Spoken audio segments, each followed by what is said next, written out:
ಮೊನ್ನೆಯಷ್ಟೇ 1:3 KAS interview list ಬಿಡುಗಡೆಯಾಗಿದೆ 384 gazetted probationary officer ಹುದ್ದೆಗಳಿಗೆ. ಸೊ ಈ ಒಂದು ಪರೀಕ್ಷೆಗೆ ಸಂಬಂಧಪಟ್ಟಂತೆ ಇವಾಗ ಸ್ಕ್ಯಾಮ್ ಒಂದು ಆರೋಪಗಳು ನಡೀತಾ ಇದ್ದಾವೆ. ಸಿಕ್ಕಾಪಟ್ಟೆ ಅಭ್ಯರ್ಥಿಗಳು ಇದರಲ್ಲಿ ಏನೋ ಸ್ಕ್ಯಾಮ್ ನಡೆದಿದೆ, ಒಂದೇ ಒಂದು ಕೊಠಡಿನಲ್ಲಿ 11 ಜನ, ಇನ್ನೊಂದು ಕೊಠಡಿನಲ್ಲಿ 15 ಜನ ಬರೋಬರಿ ಆಯ್ಕೆಯಾಗಿರೋದು ಅನುಮಾನಾಸ್ಪದವಾಗಿದೆ, ಪರೀಕ್ಷೆಯಲ್ಲಿ ಅಕ್ರಮ ನಡೆದಿದೆ, ಏನೋ ಗೋಲ್ಮಾಲ್ ನಡೆದಿದೆ ಅಂತೇಳಿ ಇವಾಗ KPSC ಆರೋಪಗಳನ್ನು ಎದುರಿಸಿದೆ. ಇದಕ್ಕೆ ಒಂದು ಪ್ರತಿಕ್ರಿಯೆಯನ್ನ ಏನೆಲ್ಲ ಆಗಿದೆ ಅನ್ನೋದ್ರ ಬಗ್ಗೆ ಪರಿಶೀಲಿಸಿ KPSC ಕಾರ್ಯದರ್ಶಿಯವರಾದಂತಹ ಜ್ಯೋತಿ ಮೇಡಮ್ ಸಹ ಇವಾಗ ಕೆಲವು ಕ್ಲಾರಿಫಿಕೇಶನ್ ಕೊಟ್ಟಿದ್ದಾರೆ. ಇನ್ನೂ ಸಹ ಸಾಧ್ಯವಾದಷ್ಟು ನಾನು ಪರಿಶೀಲನೆ ಮಾಡ್ತೀನಿ, ಏನೆಲ್ಲ ಒಂದು ಆಗಿರ್ಬೋದು ಸಾಧ್ಯತೆಗಳ ಬಗ್ಗೆ ನಾನು ಪರಿಶೀಲನೆಯನ್ನ ನಡೆಸ್ತೀನಿ, ಅಕ್ರಮ ನಡೆದಿದೆಯಾ ಇಲ್ವಾ ಅಂತ ಹೇಳಿ ಇದ್ರ ಬಗ್ಗೆ ಹೇಳಿಕೆಗಳನ್ನು ಸಹ ಮಾಧ್ಯಮ ಮಿತ್ರರಿಗೆ ನೀಡಿದ್ದಾರೆ. ಸೊ ಇದೇ ಸಂದರ್ಭದಲ್ಲಿ ಇವಾಗ ಮತ್ತೊಂದು ಗುಡ್ ನ್ಯೂಸ್ ಏನಂತಂದ್ರೆ KPSC ಕರ್ನಾಟಕ ಲೋಕಸೇವಾ ಆಯೋಗ 2024ರಲ್ಲಿ ಹೊರಡಿಸಿದಂತಹ ನೋಟಿಫಿಕೇಶನ್ಗಳಿಗೆ ಗ್ರೂಪ್ ಬಿ ಹಾಗೆ ಗ್ರೂಪ್ ಸಿ ಹುದ್ದೆಗಳ ಸಂಬಂಧ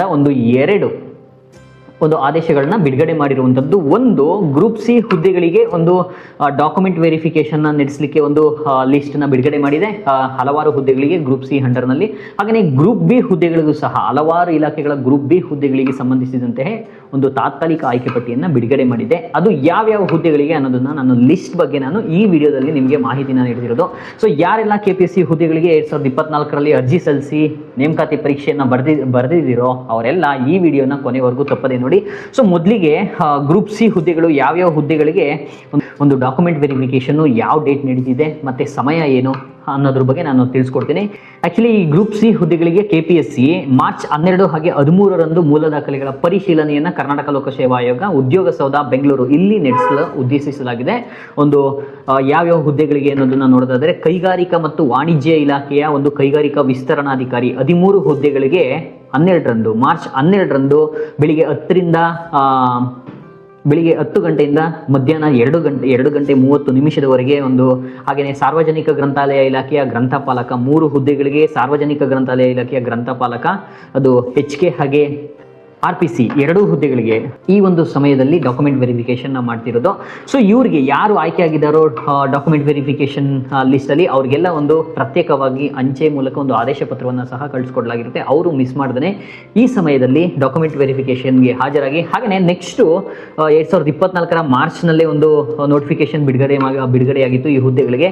ಅಂತರ್ಜಲ ನಿರ್ದೇಶನಾಲಯ ಇಲಾಖೆಯ ಕಿರಿಯ ಇಂಜಿನಿಯರ್ 5 ಪೌರಾಡಳಿತ ನಿರ್ದೇಶನಾಲಯದ ಮಹಾನಗರ ಪಾಲಿಕೆ ಇಲ್ಲಿನ ಒಂದು ಸ್ಥಳೀಯ ಸಂಸ್ಥೆ, ನಗರ ಸಂಸ್ಥೆ ಹಾಗೆಯೇ BBMP ಹೊರತುಪಡಿಸಿ ಈ ಒಂದು ಪೌರಾಡಳಿತ ನಿರ್ದೇಶನಾಲಯದ ಕಿರಿಯ ಇಂಜಿನಿಯರ್ ಸಿವಿಲ್ 7, ಕಿರಿಯ ಇಂಜಿನಿಯರ್ ಎಲೆಕ್ಟ್ರಿಕಲ್ 1 ಈ ಒಂದು ಹುದ್ದೆಗಳಿಗೆ, ಹಾಗೆಯೇ ಪೌರಾಡಳಿತ ನಿರ್ದೇಶನಾಲಯದ ನಗರಸಭೆ, ಪುರಸಭೆ ಹಾಗೆಯೇ ಪಟ್ಟಣ ಪಂಚಾಯಿತಿ ವಿಭಾಗದಲ್ಲಿ ಕಿರಿಯ ಇಂಜಿನಿಯರ್ ಸಿವಿಲ್ 8 ಹುದ್ದೆಗಳಿಗೆ, ಹಾಗೆಯೇ ಗ್ರಾಮೀಣ ಕುಡಿಯುವ ನೀರು ಹಾಗೆಯೇ ನೈರ್ಮಲ್ಯ ಇಲಾಖೆಯ ಕಿರಿಯ ಇಂಜಿನಿಯರ್ 20, ಪೌರಾಡಳಿತ ನಿರ್ದೇಶನಾಲಯದಲ್ಲಿನ ನಗರಸಭೆ, ಪುರಸಭೆ, ಪಟ್ಟಣ ಪಂಚಾಯಿತಿ ಅಲ್ಲಿನ ಒಂದು ನೀರು ಸರಬರಾಜು ಆಪರೇಟರ್ 4 ಹಾಗೆಯೇ ಸಹಾಯಕ ನೀರು ಸರಬರಾಜು ಆಪರೇಟರ್ 5 ಹುದ್ದೆಗಳಿಗೆ, ಹಾಗೆಯೇ ಕಿರಿಯ ಆರೋಗ್ಯ ನಿರೀಕ್ಷಕರು ಅದು 28 ಹುದ್ದೆಗಳಿಗೆ ಬರೋಬರಿ ಈ ಒಂದು ಹುದ್ದೆಗಳಿಗೆ, ಹಾಗೆಯೇ ಪೌರಾಡಳಿತ ನಿರ್ದೇಶನಾಲಯದಲ್ಲಿನ ಮಹಾನಗರ ಪಾಲಿಕೆ, ನಗರ ಸ್ಥಳೀಯ ಸಂಸ್ಥೆ BBMP ಹೊರತುಪಡಿಸಿ ಕಿರಿಯ ಆರೋಗ್ಯ ನಿರೀಕ್ಷಕರು 11 ಹುದ್ದೆಗಳು. ಸೊ ಲಾಸ್ಟ್ ಒನ್ ಸಾರ್ವಜನಿಕ ಗ್ರಂಥಾಲಯ ಇಲಾಖೆಯ ಸಹಾಯಕ ಗ್ರಂಥಪಾಲಕರು 8 ಈ ಒಂದು ಹುದ್ದೆಗಳಿಗೆ ಗ್ರೂಪ್ ಸಿ ಹುದ್ದೆಗಳಿಗೆ 12ರಂದು ಹಾಗೆಯೇ 13ರಂದು 2 ದಿನವೂ ಸಹ ಬೆಳಿಗ್ಗೆ 10 ಗಂಟೆಯಿಂದ ಮಧ್ಯಾಹ್ನ 2:30 ಗಂಟೆವರೆಗೆ ಡಾಕ್ಯುಮೆಂಟ್ ವೆರಿಫಿಕೇಶನ್ ನಡೆಸಲಾಗುತ್ತಿದೆ. ಸೊ ಈ ಹುದ್ದೆಗಳಿಗೆ ಯಾರೆಲ್ಲ ಒಂದು ಆದೇಶ ಪತ್ರನ ಡಾಕ್ಯುಮೆಂಟ್ ವೆರಿಫಿಕೇಶನ್ಗೆ ಹಾಜರಾಗಿ ಅಂತ ಅಂಚೆ ಮೂಲಕ ಯಾರು ಪತ್ರಗಳನ್ನ ಸ್ವೀಕಾರ ಮಾಡ್ತಿರೋ ಅವರು ತಪ್ಪದೆ, ಅಥವಾ ಡಾಕ್ಯುಮೆಂಟ್ ವೆರಿಫಿಕೇಶನ್ ಲಿಸ್ಟ್ ಅಲ್ಲಿ ಹೆಸರಿದ್ದು ನೀವು ಇನ್ ಕೇಸ್ ಒಂದು ಅಂಚೆ ಮೂಲಕ ನೀವೇನಾದರೂ ಪೋಸ್ಟ್ ಮೂಲಕ ಯಾವ್ದಾದ್ರು ಪತ್ರ ಪಡೆದೇ ಹೋದ್ರೂ ಸಹ ನೀವು ಹಾಜರಾಗಿ ಇನ್ ಕೇಸ್ ಬಂದಿರಲ್ಲ ಅಂತ ಹೇಳಿದ್ರೆ ಅಲ್ಲಿ ಬೇಕಾದ್ರೆ ನೀವು ಹೆಚ್ಚಿನ ಮಾಹಿತಿನ ಪಡ್ಕೋಬಹುದು. ನಂದು ಲಿಸ್ಟ್ ಇದೆ ನೋಡಿ, ಆದರೆ ನನಗೆ ಆದೇಶ ಪತ್ರ ಬಂದಿಲ್ಲ ಅಂತ ಹೇಳಿ ಬೇಕಾದ್ರೆ ಕೇಳ್ಕೊಂಡು ಬೇಕಾದ್ರೆ ಪರಿಶೀಲನೆ ನಡೆಸಿಕೊಂಡು ಸಹ ನೀವು ಡಾಕ್ಯುಮೆಂಟ್ ವೆರಿಫಿಕೇಶನ್ಗೆ ಹಾಜರಾಗಬಹುದು. ಸೊ ಹೆಚ್ಚಿನ ಮಾಹಿತಿಗಾಗಿ kpsc.kr.nic.in ನಲ್ಲಿ ಲಿಸ್ಟ್ ಅರ್ಹತಾ ಪಟ್ಟಿಗಳು ಹಾಗೆಯೇ ಅರ್ಹತಾ ಪಟ್ಟಿನಲ್ಲಿ ನೀವು ಎಲಿಜಿಬಿಲಿಟಿ ಲಿಸ್ಟ್ ಅಲ್ಲಿ ಚೆಕ್ ಮಾಡಿದ್ರೆ ನಿಮಗೆ ಒಂದು ಅರ್ಹತಾ ಪಟ್ಟಿ ಸಿಗುತ್ತೆ, ಅಲ್ಲಿ ಬೇಕಾದ್ರೆ ಚೆಕ್ ಮಾಡ್ಕೋಬಹುದು. ಹಾಗೆಯೇ ಈ ಒಂದು ಡಾಕ್ಯುಮೆಂಟ್ ವೆರಿಫಿಕೇಶನ್ಗೆ ಹಾಜರಾಗೋರು ಸೂಚನಾ ಪತ್ರ ಜೊತೆಗೆ ದಾಖಲೆ ಪರಿಶೀಲನೆಗೆ ಸಂಬಂಧಿಸಿದಂತಹ ಮೂಲ ದಾಖಲೆಗಳ ಜೊತೆಗೆ ಅರ್ಹರಾದ ಪ್ರತಿ ಹುದ್ದೆಗಳಿಗೆ 2 ಸೆಟ್ ದಾಖಲೆಗಳ ಜೆರಾಕ್ಸ್ ಪ್ರತಿಗಳನ್ನು ತಗೊಂಡು ನೀವು ಹಾಜರಾಗಬೇಕು, ಉದ್ಯೋಗ ಸೌಧಕ್ಕೆ ನೀವು ಹಾಜರಾಗಬೇಕಾಗಿರುತ್ತೆ. ಸೊ ಮತ್ತೊಂದು ಗುಡ್ ನ್ಯೂಸ್ ಅಂತ ಹೇಳಿದೆ, ಅದು ಯಾವ್ಯಾವ ಹುದ್ದೆಗಳಿಗೆ ತಾತ್ಕಾಲಿಕ ಆಯ್ಕೆ ಪಟ್ಟಿ ಗ್ರೂಪ್ ಬಿ ಹೊಂದದ ಹುದ್ದೆಗಳಿಗೆ ವಿವಿಧ ಇಲಾಖೆಗಳು ಅಂತ ಹೇಳಿದ್ರೆ RPC ವೃಂದ ಹಾಗೆಯೇ HK ವೃಂದ. ಮೊದಲು ನಾನು RPC ಹಾಗೆಯೇ ನೆಕ್ಸ್ಟು HK ಹುದ್ದೆಗಳ ಬಗ್ಗೆ ನಾನು ಲಿಸ್ಟನ್ನು ಹೇಳ್ತೇನೆ ಯಾವ್ಯಾವ ಇಲಾಖೆ ಅಂತೇಳಿ. ಸೊ ಈ ಹುದ್ದೆಗಳಿಗೆ 7 ದಿನಗಳ ಕಾಲಾವಕಾಶವನ್ನು ಯಾರು ತಾತ್ಕಾಲಿಕ ಆಯ್ಕೆ ಪಟ್ಟಿನಲ್ಲಿದ್ದೀರೋ ಅವರಿಗೆ ಒಂದು ಆಕ್ಷೇಪಣೆಗಳು ಏನಾದರೂ ಅಬ್ಜೆಕ್ಷನ್ ಇದ್ದರೆ ನಿಮಗೆ ಅಬ್ಜೆಕ್ಷನ್ನ ಸಲ್ಲಿಸಲಿಕ್ಕೆ 7 ಡೇಸ್ನ ಕಾಲಾವಕಾಶವನ್ನು ನೀಡಿದ್ದಾರೆ. ಸೊ ನೀವು ಮಾರ್ಚ್ 3ರಿಂದ ಅಂತ ಲೆಕ್ಕ ಹಾಕೊಂಡ್ರು 7 ಡೇಸ್ ಅಂತ ಹೇಳಿದ್ರೆ ನೀವು end of the day March 9th ಒಳಗಡೆ ನೀವು ಸಲ್ಲಿಸಿದ್ರೆ ಒಳ್ಳೆಯದು. ಯಾಕಂದರೆ ಮಾರ್ಚ್ 3ರಂದು ಈ ಒಂದು ಲಿಸ್ಟಿನ ಬಿಡುಗಡೆ ಮಾಡಿರೋದು ತಾತ್ಕಾಲಿಕ ಆಯ್ಕೆ ಪಟ್ಟಿನ. ಯಾವ್ಯಾವ ಹುದ್ದೆಗಳಿಗೆ ಅನ್ನೋದನ್ನು ನೋಡೋಣ. ಬೃಹತ್ BBMP ಸಹಾಯಕ ಇಂಜಿನಿಯರ್ ಸಿವಿಲ್ ವಿಭಾಗ 1 RPC 92 ಹಾಗೆಯೇ HK 8. ಹಾಗೆಯೇ ಜಲಸಂಪನ್ಮೂಲ ಇಲಾಖೆಯ ಸಹಾಯಕ ಇಂಜಿನಿಯರ್ ಸಿವಿಲ್ 90 RPC ಹುದ್ದೆಗಳು. ಹಾಗೆಯೇ ಭೂಮಾಪನ ಕಂದಾಯ ಇಲಾಖೆ ಭೂ ದಾಖಲೆಗಳ ಇಲಾಖೆಯ ಸಹಾಯಕ ನಿರ್ದೇಶಕರು RPC 24 ಹಾಗೆಯೇ HK 3 ಹುದ್ದೆಗಳು. ಹಾಗೆಯೇ BCWD ಇಲಾಖೆಯ ಪತ್ರಾಂಕಿತ ವ್ಯವಸ್ಥಾಪಕರು ತಾಲೂಕು ಹಿಂದುಳಿದ ವರ್ಗಗಳ ಕಲ್ಯಾಣಾಧಿಕಾರಿಗಳು RPC 21 ಹಾಗೆಯೇ HK 19 ಹುದ್ದೆಗಳು. ಹಾಗೆಯೇ ಕೈಗಾರಿಕಾ ಮತ್ತು ವಾಣಿಜ್ಯ ಇಲಾಖೆಯಲ್ಲಿನ ಸಹಾಯಕ ನಿರ್ದೇಶಕರ ಹುದ್ದೆಗಳು RPC 20 HK 11. ಜಲಸಂಪನ್ಮೂಲ ಇಲಾಖೆಯ ಸಹಾಯಕ ಇಂಜಿನಿಯರ್ ಮೆಕ್ಯಾನಿಕಲ್ ವಿಭಾಗ 1 ಇದೊಂದು RPC 10 ಹುದ್ದೆಗಳಿಗೆ.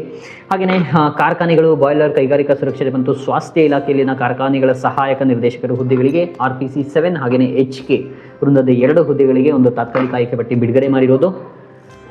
ಹಾಗೆಯೇ ಕಾರ್ಖಾನೆಗಳು ಬಾಯ್ಲರ್ ಕೈಗಾರಿಕಾ ಸುರಕ್ಷತೆ ಸ್ವಾಸ್ಥ್ಯ ಇಲಾಖೆಯ ಸಹಾಯಕ ನಿರ್ದೇಶಕರು ಬಂದು RPC 3 ಇದೆ ಇನ್ನೊಂದು ಬಂದು.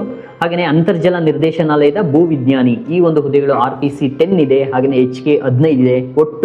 ಒಟ್ಟಾರೆ RPC 277 ಹುದ್ದೆಗಳಿಗೆ, HK ಹೈದರಾಬಾದ್ ಕರ್ನಾಟಕ ವೃಂದದ ಹುದ್ದೆಗಳಿಗೆ 50 ಹುದ್ದೆಗಳಿಗೆ ಒಟ್ಟಾರೆ ಒಂದು ತಾತ್ಕಾಲಿಕ ಆಯ್ಕೆ ಪಟ್ಟಿಯನ್ನು ಬಿಡುಗಡೆ ಮಾಡಿರುವಂಥದ್ದು. ನೀವು KPSC ವೆಬ್ಸೈಟ್ನಲ್ಲಿ ಪಟ್ಟಿಗಳು ಅರ್ಹತಾ ಪಟ್ಟಿಗಳಲ್ಲಿ ಹೋಗ್ಬಿಟ್ಟು ಪ್ರಾವಿಷನಲ್ ಸೆಲೆಕ್ಷನ್ ಲಿಸ್ಟನ್ನು ಆಯ್ಕೆ ಮಾಡಿದ್ರೆ ನಿಮಗೆ ಇಲಾಖಾವಾರು ಒಂದು ತಾತ್ಕಾಲಿಕ ಆಯ್ಕೆ ಪಟ್ಟಿನ ಕೊಡಲಾಗಿರುತ್ತೆ. ಅಲ್ಲಿ ನೀವು ನಿಮ್ಮ ಹೆಸರಿದೆಯಾ ರಿಜಿಸ್ಟ್ರೇಷನ್ ನಂಬರ್ ಮೂಲಕ ಹಾಗೆಯೇ ಹೆಸರು ಮೂಲಕ ನೀವು ಚೆಕ್ ಮಾಡ್ಕೋಬೋದಾಗಿರುತ್ತೆ.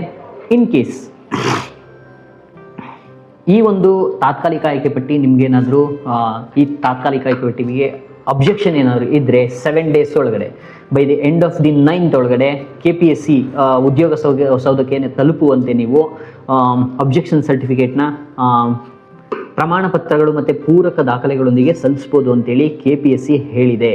ಸೊ ಇದಿಷ್ಟು ಇಂದಿನ ವಿಡಿಯೋದ ಮಾಹಿತಿಯಾಗಿತ್ತು. ಮತ್ತೊಂದು ವಿಡಿಯೋದಲ್ಲಿ ಮತ್ತೊಂದು ಉದ್ಯೋಗ ಮಾಹಿತಿಯೊಂದಿಗೆ ನಾನು ನಿಮ್ಮ ಮುಂದೆ ಬರ್ತೀನಿ. ನೋಡ್ತಾ ಇರಿ ನಮ್ಮ ಗುರುಕುಲ ಯೂಟ್ಯೂಬ್ ಚಾನಲ್. ಸಬ್ಸ್ಕ್ರೈಬ್ ಮಾಡಿ, ನಿಮ್ಮ ಅನಿಸಿಕೆ ಅಭಿಪ್ರಾಯಗಳನ್ನು ತಪ್ಪದೇ ಕಮೆಂಟ್ ಮಾಡಿ ಅಂತ ಹೇಳ್ತಾ ಈ ವಿಡಿಯೋನ ಇಲ್ಲಿಗೆ ಮುಗಿಸ್ತಾ ಇದ್ದೀನಿ. ಬಾಯ್ ಬಾಯ್.